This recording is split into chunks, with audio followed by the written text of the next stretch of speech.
రాజన్న సిరిసిల్ల జిల్లా వేములవాడ శ్రీ రాజరాజేశ్వర స్వామి దేవస్థానానికి చెందిన తిప్పాపురం గోస్తాల్లో 5 కోడెలు మృతి చెందడం కలకలం రేపుతోంది.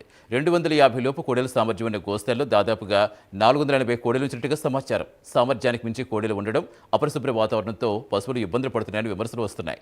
అసిస్టెంట్ వెటర్నరీ డాక్టర్తో నామమాత్రంగా వైద్య సేవలు అందిస్తారనే ఆరోపణలు వినిపిస్తున్నాయి. గోశాలను అభివృద్ధి చేస్తున్నామని ఆలయ అధికారులు చెబుతున్నా క్షేత్రస్థాయిలో పరిస్థితి భిన్నంగా ఉందని విమర్శిస్తున్నారు.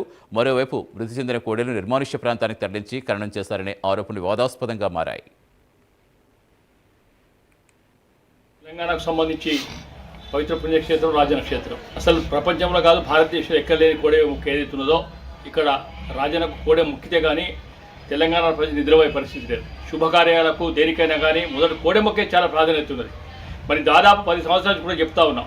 కోడెల సంరక్షణ విషయంలో అధికార యంత్రాంగం దేవాదాయ శాఖ పూర్తి స్థాయి విఫలమైంది. దాదాపు వారానికి 10-15 కోడెలు చనిపోతున్నా కానీ నిమ్మకు నీరు వ్యవహరిస్తూ ఉంది. ఇది సరైన విధానం కాదు. మత విశ్వాసాలు లేకుండా భక్తుల మనోభావాలు దెబ్బతినే ప్రయత్నం చేస్తూ ఉంది కనుక ఈ దాని దర్యాప్తు ఖచ్చితంగా జరగాలి. కలెక్టర్ గారిని మేము డిమాండ్ చేస్తూ ఉన్నాం.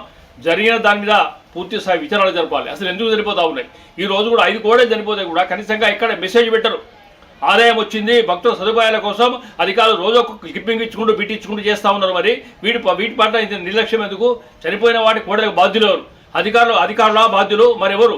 అధికారుల బాధ్యత భారత తీసుకోవాలని తీసుకున్న యాక్షన్ ఏం చేస్తారు? వీటన్నింటి ఆలోచించి కూడా పూర్తి స్థాయి దర్యాప్తు జరిపినట్టుగా మేము డిమాండ్ చేస్తూ ఉన్నాం. చర్యలు కొనసాగితే మాత్రం దేవాదాయ శాఖ హైదరాబాద్ ఆఫీసును ముట్టడించడానికి ప్రయత్నం చేస్తాం. ఇది ఎక్కడ కూడా కాంప్రమైజ్ లేదు.